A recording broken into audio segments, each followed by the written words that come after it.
السلام علیکم ورحمۃ اللہ وبرکاتہ۔ بسم اللہ الرحمن الرحیم۔ الحمد للہ نحمده ونستعینه ونستغفره ونؤمن به ونتوکل علیہ ونعوذ باللہ من شرور انفسنا ومن سیئات اعمالنا من يهده الله فلا مضل له ومن يضلل فلا هادي له ونشهد أن لا إله إلا الله وحده لا شريك له ونشهد أن سيدنا وسندنا ونبينا ومولانا محمدا عبده ورسوله صلى الله تعالى عليه وعلى آله وأصحابه وأزواجه وذرياته وبارك وسلم تسليما كثيرا كثيرا. أما بعد فأعوذ بالله من الشيطان الرجيم. بسم الله الرحمن الرحيم. لقد من الله على المؤمنين إذ بعث فيهم رسولا. صدق الله مولانا العظيم. رب اشرح لي صدري ويسر لي أمري واحلل عقدة من لساني يفقهوا قولي. اللهم صل على سيدنا محمد وعلى آل سيدنا محمد وبارك وسلم. سبحان ربك رب العزة عما يصفون وسلام على المرسلين والحمد لله رب العالمين. سارے حضرات ایک مرتبہ محبت کے ساتھ، ادب کے ساتھ، الفت اور احترام اور عظمت کے ساتھ دل کی گہرائیوں سے درود پاک پڑھیں۔ اللہم صلی علی محمد النبی الأمی وعلی آلہ وسلم تسلیما۔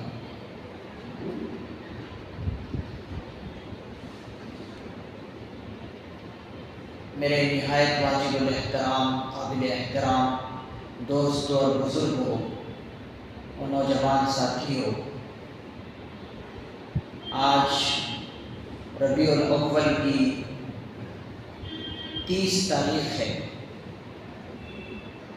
اگلا مہینہ جو آنے والا ہے وہ ربیع الثانی کا مہینہ آنے والا ہے۔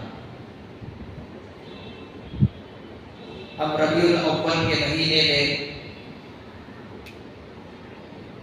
بارہا یہ دیکھتے آئے ہیں کہ حضور صلی اللہ علیہ وسلم کی سیرت کو بیان کیا جاتا ہے۔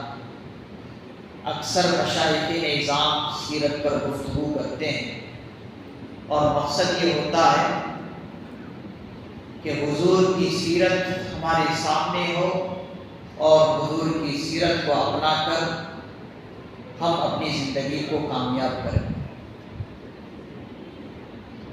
آج ربیع الاول کا آخری دن ہے۔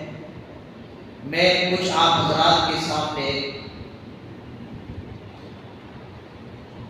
حضرت محمد رسول اللہ صلی اللہ علیہ وسلم کی مبارک زندگی کے عظیم پہلوؤں پر گفتگو کروں گا۔ بہت عجیب و غریب پہلو جو حضور کی مبارک زندگی کے ہیں، ان گوشوں کو آپ حضرات کی خدمت میں رکھوں گا۔ آپ حضرات دل کی کانوں سے سنیں اور اس پر عمل کرنے کی نیت سے سنیں۔ اللہ تعالیٰ مجھے بھی اور آپ حضرات کو بھی ان باتوں پر عمل کرنے کی توفیق نصیب فرمائے۔ ہم نے کبھی اس پر غور شاید کہ نہیں کیا ہے کہ اللہ رب العزت نے اپنے لاڈلے اور چہیتے پیغمبر حضرت محمد رسول اللہ صلی اللہ علیہ وسلم کو جو مبعوث فرمایا جو اللہ نے اپنے پیارے نبی کو بھیجا ہے دنیا کے اندر، وہ علاقہ ہے جزیرہ عرب۔ ساری دنیا کو چھوڑ کر جزیرہ عرب کا ہی کیوں انتخاب بنا لیا؟ جزیرہ عرب کو ہی کیوں اللہ نے انتخاب کیا، کیوں چنا؟ اس کی کیا وجہ ہے؟ کہیں پر بھی اللہ تعالیٰ اپنے پیارے نبی کو بھیج سکتے تھے، دنیا تو بہت بڑی ہے، کہیں پر بھی بھیج سکتے تھے، تو دوسری جگہ نہ بھیج کر وہی اسی جگہ کو کیوں منتخب کیا؟ شاید کہ کبھی آپ کے دل و دماغ میں یہ بات نہیں ہے۔ حضرات علماء کرام اور اکابرین نظام فرماتے ہیں کہ اس کی کئی ایسے تو وجوہات ہیں، لیکن 3 خصوصی وجوہات ہیں جس کی بنیاد پر اللہ نے اپنے پیارے نبی کو بھیجنے کے لیے جزیرہ عرب کو منتخب کیا۔ پہلی وجہ حضرات علماء کرام فرماتے ہیں کہ یہ جو جزیرہ عرب ہے، یہ اگر جغرافیائی اعتبار سے دیکھیں گے تو یہ پوری دنیا کا بیچ ہے۔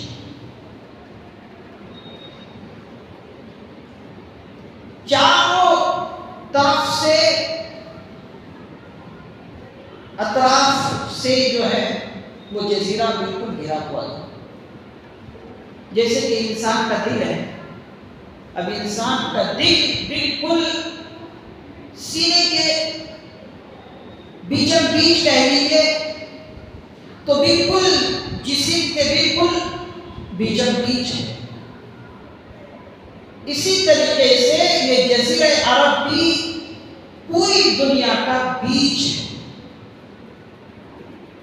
اللہ رب العزت نے بیچ میں ہونے کی وجہ سے یہ جزیرہ اس جگہ کو انتخاب کرا۔ اور دوسری وجہ حضرات مفسرین نظام فرماتے ہیں کہ عرب کے جو لوگ تھے، عرب کے لوگ بڑے ہی فصیح اللسان یعنی بہترین زبان دار تھے۔ ان کی زبان بہت پیاری تھی، جب کلام کرتے تو جب بات کرتے ایسا محسوس ہوتا تھا جیسے کہ موتی لکھے۔ اسی لیے عرب اپنے آپ کو بہت اپنے آپ پر ناز کرتے ہیں اور اپنے آپ کو زباندار سمجھتے ہیں، اسی لیے اپنے آپ کو عربی کہتے ہیں اور دوسری جگہ کے لوگوں کو عجمی کہتے ہیں، اور عجم کے معنی آتے ہیں گونگا۔ وہ لوگ سمجھتے تھے کہ ہم ہی بہترین قسم کے زباندار ہیں اور دوسرے علاقے کے جو لوگ ہیں وہ گونگا ہیں، اسی لیے عرب کو چھوڑ کر دوسرے خطوں کے لوگوں کو آپ عجمی کہتے ہیں۔ جیسے ہم لوگ ہیں، ہم سب کو عجمی کہا جاتا ہے۔ یہ دوسری وجہ۔ اور تیسری وجہ حضرات مفسر نظام نے فرمایا، اکابرین نظام نے فرمایا کہ یہ جو عرب کے لوگ تھے، یہ لوگ ایک تو ان پڑھ تھے، پڑھے لکھے نہیں تھے، لیکن یہ لوگ ہاں اور نہ کے بیچ میں اور کچھ آنے نہیں دیتے، یا تو ہاں یا پھر نہ، رف اور ٹف والی زبانیں کی تھی۔ اسی لیے آپ نے بارہا سنا ہے کہ جب ان کے بیچ میں کوئی لڑائی ہو جاتی تو قبیلے کے قبیلے جو ہے دشمنی کرتے تھے، پڑھے لکھے نہیں تھے، لیکن اللہ نے عرب والوں کو دماغ اور ذہن بہت قوی دیا تھا۔ آپ نے سنا ہے، پڑھا ہے کہ پڑھے لکھے نہیں تھے، لیکن ان لوگوں کو اتنا دماغ ہوتا تھا کہ ان کو گھوڑوں کے شجرے بھی یاد ہوتے تھے کہ یہ گھوڑا پہلے کس کے پاس تھا، کس کے پاس سے کس کے پاس آیا، کس کے پاس سے کس کے پاس آیا، 20 شجرے ان کو یاد ہوتے تھے۔ اور انسانی نسل نامے تو پوچھئے ہی کیا، دادا پردادا چلے جاتے تھے، نسب نامی اتنے ان کو ازبر یاد ہوتے تھے۔ اور اللہ نے انسان کے اندر ایک فطرت رکھی ہے، ایک صلاحیت رکھی ہے کہ اگر کسی ایک صلاحیت کو زیادہ استعمال کیا جائے تو وہ اتنا ہی جو ہے صلاحیت میں اضافہ کرتا چلا جاتا ہے۔ تو وہ لوگ ذہن کے بڑے اچھے مالک تھے، بہت ہی ذہین قسم کے لوگ تھے۔ جب قصہ کہانیاں شروع کرتے، اشعار پڑھتے تو اشعار پر ایک لڑی لگ جاتی تھی، اشعار پڑھتے جاتے۔ اللہ نے ان کو اتنا دماغ اور ذہن عطا فرمایا۔ اللہ نے یہ دیکھا کہ جب یہ لوگ کسی بات پر ٹل جاتے ہیں تو پھر اس کو کر کے چھوڑتے ہیں۔ اللہ نے یہ دیکھا اگر اس پیغمبر کی بات یہاں کے لوگ مان جائیں اور اللہ کے اس پیغمبر کی نبوت کو قبول کر لیں تو یہ لوگ دنیا کے کونے کونے تک اسلام کو پہنچا سکتے ہیں۔ اسی چیز کو مد نظر رکھتے ہوئے اللہ نے اپنے پیغمبر کو اس مقام میں بھیجا جزیرہ عرب کے اندر، اور ایسے ہی ہوا کہ وہاں کے لوگوں نے جب اسلام کو قبول کیا تو چپے چپے پر اسلام پھیلا، اور جہاں پر کوئی صحابی کسی گئے بھی نہیں کسی ملک میں، وہاں پر بھی اسلام پہنچ گیا۔ جیسے حبشہ ہے، بحرین ہے اور بہت سارے ممالک ہیں جہاں پر صحابی گئے بھی نہیں لیکن بغیر گئے بھی ایمان پہنچ گیا، اسلام پہنچ گیا۔ تو ان وجوہات کی وجہ سے اللہ کے پیغمبر کو اس جگہ کے لیے منتخب کیا۔ اب جب اللہ کے پیغمبر صلی اللہ علیہ وسلم نبوت کا اعلان کیا، نبوت کے اعلان کرنے سے پہلے، نبی ہونے سے پہلے سارے لوگ حضور علیہ السلام کی شخصیت کو مانتے تھے۔ ہر کوئی اپنا لیڈر سمجھتا تھا حضور صلی اللہ علیہ وسلم۔ لیکن جب جیسے ہی حضور نے اعلان نبوت فرمایا اور نبوت کا اعلان کرنے کے بعد سارے لوگوں کو جمع کیا تو کسی بھی کام کے لیے کر سکتے تھے جمع۔ یہاں پر بھی ایک بہت پوائنٹ کی بات ہے۔ اب عرب کے لوگ تو بھٹو تھے، عرب کے لوگ تجارتی چیز کیا ہے وہ نہیں جانتے تھے، اور دوسری حکومتیں عرب جگہ کو کچھ سمجھتے نہیں تھے، اسی لیے عرب کے لوگ بالکل گنوار تھے۔ عرب کے لوگ بالکل ظلم و ستم کی انتہا کیا کرتے تھے، جانوروں سے بھی بدتر وہ لوگ تھے۔ حضرات مورخین نے لکھا ہے کہ جب وہاں پر انسان مرتا تھا تو انسانوں کے مال جس طرح سے تقسیم ہوتے ہیں اسی طریقے سے انسان کی بیوی بھی اپنے بال بچوں میں تقسیم ہو جاتی ہے۔ وہاں ایسی حیوانیت کی زندگی تھی کہ ماں کو بھی مالوں کی تقسیم کی طرح تقسیم کر لیتے تھے اور بیٹا جو ہے ماں کو بیوی بنا، اتنی حیوانگی تھی اور ظلم و ستم کی کوئی انتہا نہیں۔ جس کی لاٹھی اسی کی بھینس سمجھا جاتا تھا۔ وہاں پر چند سردار قسم کے لوگ جمع ہو جاتے ہیں اور انہیں کی باتیں جو ہے قانون بن جاتی تھی، بس جو وہ کہہ لیتے تھے کہہ لیتے۔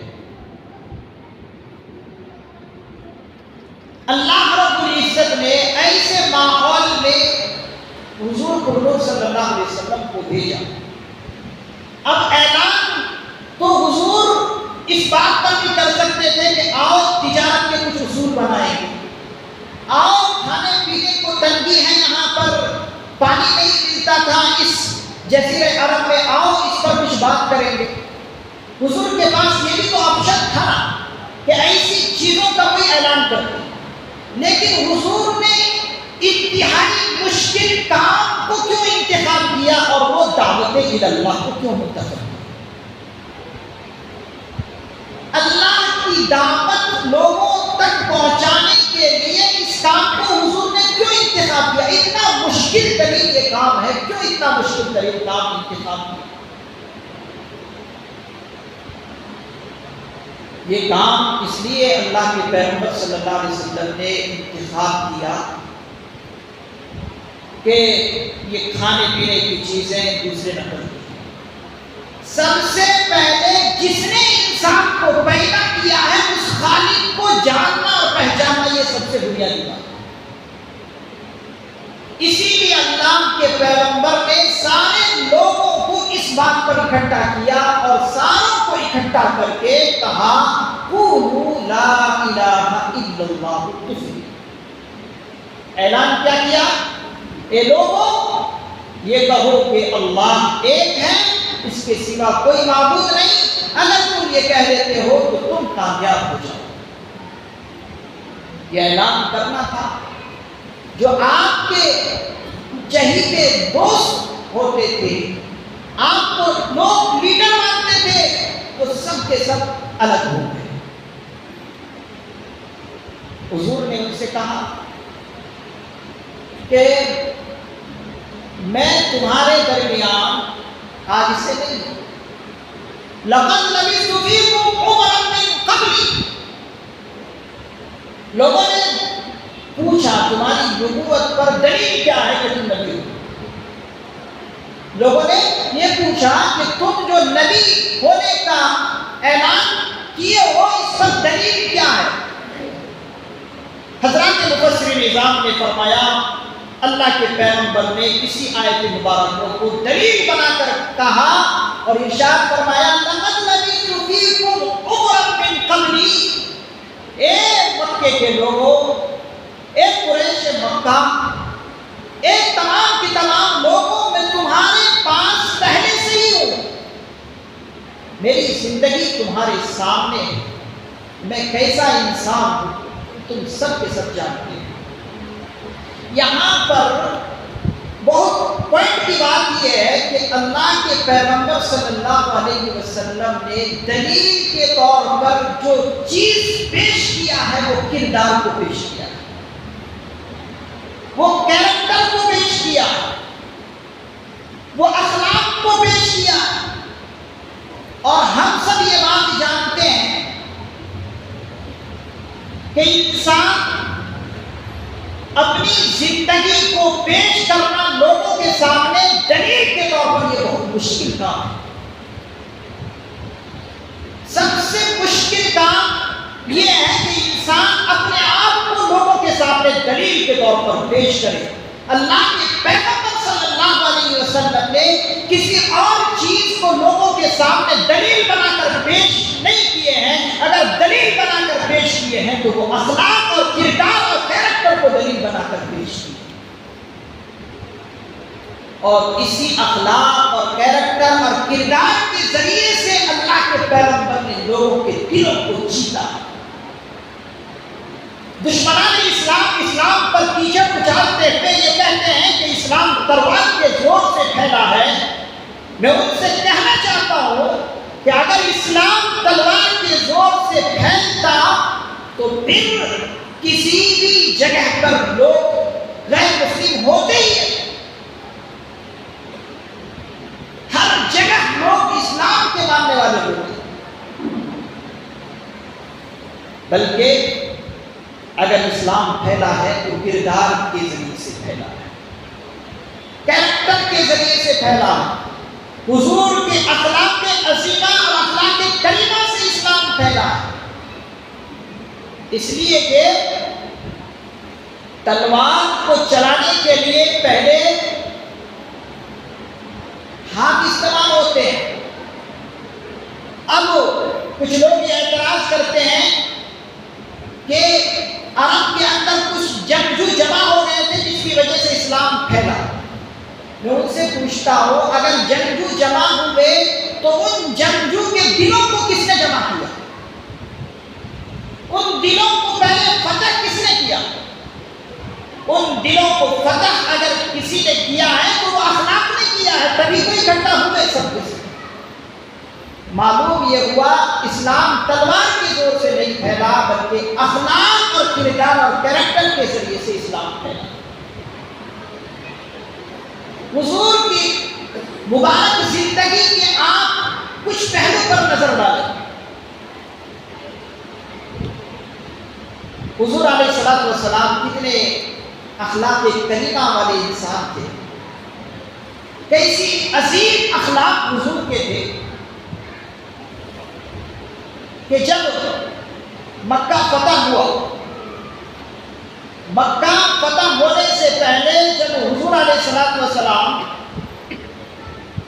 مکے سے مدینے کی طرف ہجرت کرنا چاہتے تھے، مکہ چھوڑ کر مدینہ جانا چاہتے تھے، تو بیت اللہ کے جو دربان تھے جن کے پاس کنجی تھی، چابی تھی، کلی تھی، وہ تھے عثمان ابن طلحہ رضی اللہ عنہ۔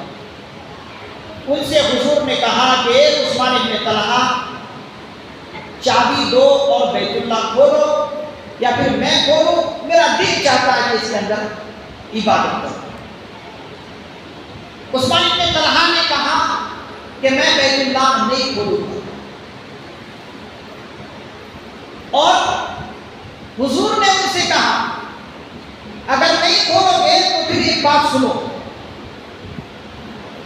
ایک دن ایسا آئے گا کہ جس پوزیشن میں ہوں اس پوزیشن میں تم ہوگے، اور جس پوزیشن میں تم ہو اس پوزیشن میں میں ہوں گا۔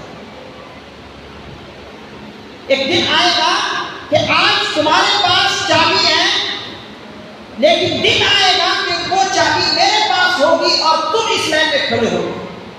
نہیں کیے حضور مکے سے مدینے کی طرف ہجرت کر۔ اللہ کا کرنا یہ ہوا کہ فاتح مکہ حضور بنے، مکہ کو فتح کرنے والے بنے۔ مکہ فتح ہو گیا، مکہ جب فتح ہو گیا تو مکہ فتح ہونے کے بعد حضور جب مکے کے اندر داخل ہو رہے ہیں تو داخل ہونے کا انداز حضور کا دیکھا۔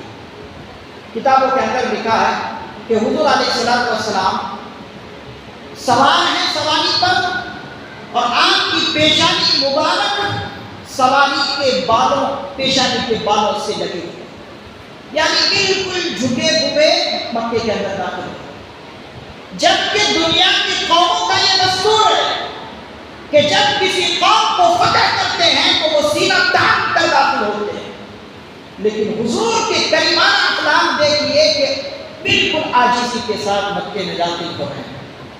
داخل ہونے کے بعد لوگوں کو پرانی عادتیں یاد آ رہی ہے، جس نے ظلم ڈھائے تھے حضور پر، حضور کے صحابہ پر، ان کو پرانی یاد آ رہی ہے، لیکن حضور صلی اللہ علیہ وسلم اپنی زبان مبارک پر الفاظ بولتے تھے، لا الہ الا اللہ وحدہ نصر عبدہ الی آخر حدیث، کہ اللہ کے سوا کوئی معبود نہیں، اللہ ہی نے اس بندے کی نصرت اور مدد کی، اور اللہ ہی نے ایسے لوگوں کو شکست دی۔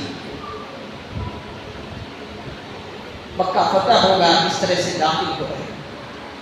اس کے بعد عثمان بن طلحہ آئے اور آ کر کہا چابی لیجیے۔ حضور نے بعض کتابوں کے اندر لکھا کہ حضور نے ان سے چابی لی، اور ان سے کہنے لگے کہ عثمان بن طلحہ میں نے تم سے کہا تھا کہ جس پوزیشن میں آج میں ہوں اس پوزیشن میں تم ہوگے، اور جس پوزیشن میں تم ہو اس پوزیشن میں میں ہوں گا۔ وہ دن تم نے دیکھا اور وہ پیشین گوئی سچی ثابت ہوئی۔ اب سارے کے سارے صحابہ حضور کے ساتھ موجود تھے۔ جب وہ چابی حضور کے ہاتھ میں آئی، بیت اللہ کو حضور نے کھولا، اور کھولنے کے بعد صحابہ یہ سوچ رہے تھے کہ آج تو چابی بیت اللہ کی آ گئی ہے ہمارے پاس، اب کس کی وہ نصیب کھلے گی کہ چابی کس کو عطا کرے گی۔ حضرت عباس رضی اللہ عنہ بھی تھے، حضرت ابوبکر صدیق رضی اللہ عنہ بھی ساتھ تھے، حضرت عمر فاروق رضی اللہ عنہ بھی ساتھ تھے، حضرت عثمان غنی رضی اللہ عنہ بھی ساتھ تھے، حضرت علی مرتضی رضی اللہ عنہ بھی ساتھ تھے۔ یہ تمام کے تمام صحابہ ساتھ میں تھے. صحابہ یہی سوچ رہے تھے کہ چابی ہمارے پاس کسی نہ کسی کے یہاں آئے گی اور اس کی نصیب کھلے گی. حضور نے تمام ان صحابہ کرام کو پیچھے رکھتے ہوئے عثمان ابن طلحہ سے کہا کہ عثمان ابن طلحہ میں تم ہی کو چابی دوں گا اور یہ چابی تمہاری نسل میں چلے گی. صحابہ پریشان تھے کہ ہمیں یہ شاید کہ نصیب کریں گے چابی حضور علیہ السلام، لیکن حضور کے اخلاق دیکھیے، جس سے لیے تھے اسی کے ہاتھ میں تھا. اسے کہتے ہیں اخلاق اور کردار اور کیریکٹر. ایسے اخلاق کہاں ملیں گے؟ ایسے اخلاق والے نبی کی ہم امتی ہیں. لیکن حاضرین گرامی، ہم اپنے اخلاق اور کردار پر ذرا نظر دوڑائیں. کیا ہمارے اخلاق اور کردار اس طرح ہے؟ کیا ہمارے اخلاق کو بھی دیکھ کر کسی نے ایمان اور اسلام قبول کیا؟ کیا کسی نے ہمارے اخلاق کو دیکھ کر بھی جھوٹ بولنا چھوڑا ہے؟ یا کسی نے ہماری امانت اور دیانت داری کو دیکھ کر تجارت میں ٹھگی کرنا چھوڑا ہے؟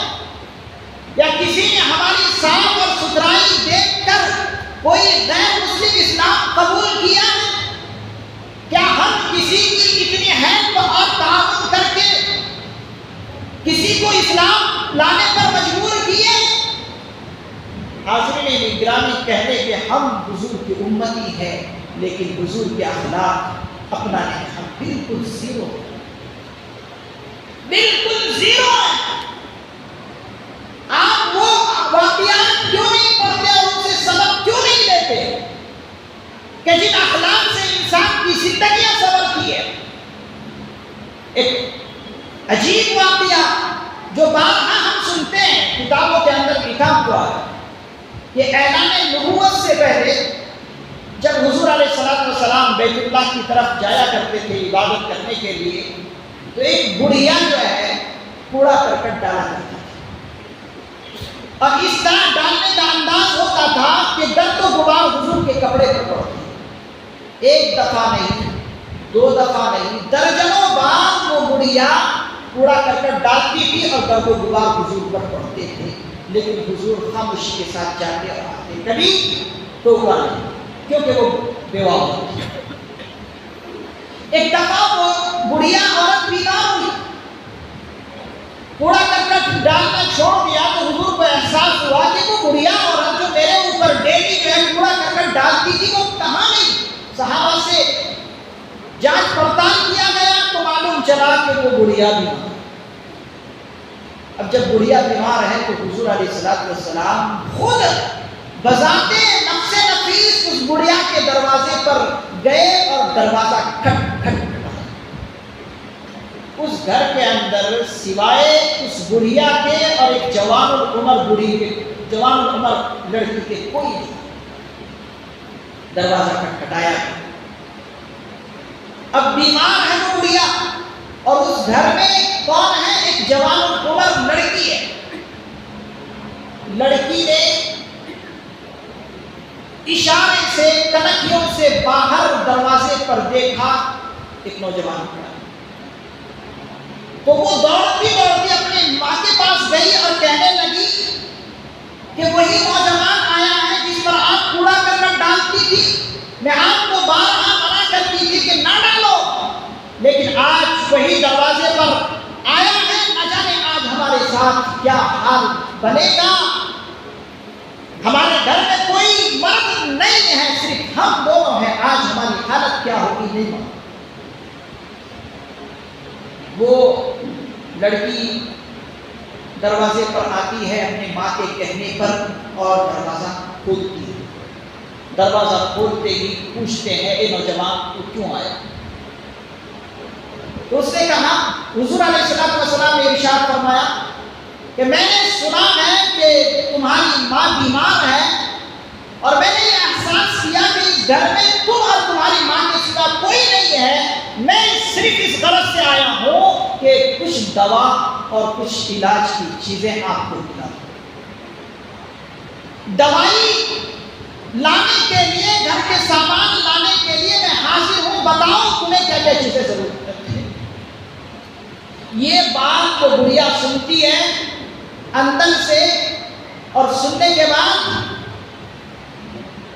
وہ بڑھیا کہتی ہے کہ تو وہی نوجوان ہے کہ جس پر میں روزانہ کوڑا کرکٹ ڈالا کرتی تھی، آج تو میرے دروازے پر آیا ہے، یہ عجیب بات ہے۔ حضور علیہ السلام نے فرمایا اسلام یہی کہتا ہے کہ اگر کوئی پریشانی کی حالت میں ہے، کوئی پریشانی میں ہے، اس کی مدد کرنا یہی اسلام سکھاتا ہے، اس لیے میں حاضر ہوں۔ فوراً وہ بڑھیا بھی اور وہ جوان عمر لڑکی بھی اسلام قبول کر گئی۔ عزیزان گرامی، یہ اخلاق ہمیں کیا درس دیتے ہیں؟ یہ واقعات کیا سبق دیتا ہے؟ یہی تو سبق دیتا ہے نا کہ ہم اپنے اخلاق کو بہتر سے بہتر بنائیں، ہم اپنے اخلاق کو بہتر سے بہتر بنائیں، ہم اپنے اخلاق کو حضور کے اخلاق سے ملانے کی کوشش کریں، ہم اپنے اخلاق کو صحابہ کے اخلاق سے ملانے کی کوشش کریں۔ اگر انسان اخلاق کے معاملے میں بھی اگر درست ہو جائے تو آج غیر مسلموں سے کچھ بحث و مباحثہ کیے بغیر یہ غیر مسلم اسلام قبول کرنے پر مجبور ہو جائے۔ آج ہمارے اخلاق اتنے گرے ہوئے ہیں، اللہ بچانا اللہ بچانا۔ لوگ ہم سے اعتراض کرتے ہیں، کہتے ہیں کہ حضرت آپ بیت الخلا پر ذرا جا کر دیکھیے، یہ بیت الخلا کی حالت کس نے یہ کبٹ کی ہے؟ بیت الخلا یہ ہمارے گھر کے بیت الخلا نہیں ہے، یہ بیت الخلا اللہ کے گھر کے بیت الخلا ہے۔ بیت الخلا میں آپ چلے جائیں، اللہ بچائے، بیت الخلا کی حالت اتنی خراب کر کے رہتے ہیں کہ انسان وہاں پر بیٹھ کر صحیح طریقے سے قضائے حاجت نہیں کر سکتا۔ وہاں پر آپ کو گھٹنے بھی ملیں گے، وہاں پر آپ کو پان اور کیا کیا کی چیزیں ملیں گے، بیڑی اور سگریٹ ملیں گے۔ ارے بھائی، ہم اپنے گھر میں کبھی بھی کچھ کر نہیں سکتے تو ہم اللہ کے گھر کو اس طرح سے کیسے بنا کر رہ سکتے ہیں؟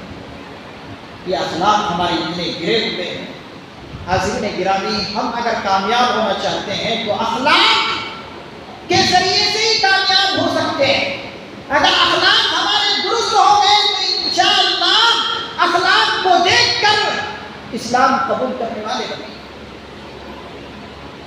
اس بڑھیا کا تو آپ نے قصہ بہت سنا ہے کہ جو بڑھیا گٹھری لے کر جا رہی تھی، حضور علیہ السلام کی نبوت کا اعلان کے بہت ہی ابتدائی دن تھے، تو حضور نے ایک بڑھیا کو دیکھا کہ گٹھری لے کر جا رہی ہے۔ حضور نے ان سے کہا کہ اماں جی، یہ گٹھری کہاں لے کر جا رہی ہو؟ فلاں جگہ لے کر جا رہی ہوں۔ حضور نے کہا کیا میں تمہارے ہیلپ کر دوں، کیا تعاون کر دوں؟ اس بڑھیا نے کہا کہ کرو۔ حضور گٹھری کو سر پر لیے اور جہاں تک جانا چاہتی تھی وہاں تک حضور لے گئے۔ لے جانے کے بعد اس بڑھیا نے کہا کہ نوجوان تو بہت اچھا لگتا ہے، تو بہت خوبصورت ہے، تو نے میرا تعاون کیا ہے، لیکن اے نوجوان ایک بات سن لے، میں تجھے نصیحت کرتی ہوں، نصیحت یہ کرتی ہوں کہ مکے کے اندر ایک برا انسان آیا ہے، اس کی باتوں میں بہت اثر ہے، اس کی بات پر کبھی نہ آنا، اس لیے میں تمہیں کہتی ہوں کہ اپنے باپ دادا کے دھرم پر ہی رہنا اور اس کی باتوں میں نہ آنا، اس کی باتوں میں نہ آنا۔ حضور علیہ السلام اس کی بات خاموشی سے سنتے رہے اور جانے لگے۔ تو اس بڑھیا نے حضور سے پوچھا کہ بتا اے نوجوان، تمہارا نام کیا ہے؟ حضور علیہ السلام نے کیا فرمایا؟ حضور نے فرمایا اے مائی، میں وہی انسان ہوں جس کی تو برائی کر رہا ہے، جس کو تو برائی کر رہا ہے، برائی سے نام لے رہا ہے، میں وہی محمد ہوں۔ جیسے ہی وہ بڑھیا یہ بات سنتی ہے، کہتی ہے کہ اگر تو ہی توحید کا دعویٰ کیا ہے، تو ہی اعلان نبوت کا دعویٰ کیا ہے، تو ہی توحید باری کو لے کر لوگوں تک پہنچا ہے، تو پھر میں ابھی ہی جو ہے اسلام قبول کر لوں گی۔ یہ دیکھیے کہاں سے یہ بڑھیا اسلام قبول کر رہی ہے، یہ اخلاق ہی کے ذریعے سے اسلام قبول کر رہی ہے۔ حاضرین گرامی، بہت گرے ہوئے ہمارے اخلاق ہیں. آج ہمارے اندر حسد زیادہ ہے، حسد بہت زیادہ ہے. اگر آج کوئی 2 لاکھ 3 لاکھ کی شادی کر رہا ہے تو جو اس سے کم تر ہے وہ سوچتا ہے کہ میں کسی طرح اس سے زیادہ جو ہے شادی میں پیسہ خرچ کروں. 3 لاکھ اگر کسی نے کیا ہے تو سامنے والا کہتا ہے میں 4 لاکھ کا 5 لاکھ کا شادی کرا کے دکھاؤں. یہ حسد ہے میرے عزیزوں. حسد نے انسان کو برباد کر کے رکھا ہے. آج حسد کی وجہ سے ہماری مائیں اور بہنیں کیا کر رہی ہیں وہ کہنے کے الفاظ ہی نہیں ہے. آج ہماری مائیں اور بہنیں حسد کی وجہ سے زیادہ پیسہ ہڑپ کرنے کے نام پر دوسروں سے جو ہے سنگے کے پیسے لیتے ہیں، لون لیتی ہیں، اور جب لون ادا نہیں کر پاتی ہے وہی مائیں اور ہماری بہنیں، وہی جانور قسم کے انسان ہماری ماں اور بہنوں کو طوائف بنا کر رکھتے ہیں. یہ کس پر ہو رہا ہے؟ پیسہ زیادہ وصول کرنے کے لیے، زیادہ لالچی ہونے کی وجہ سے.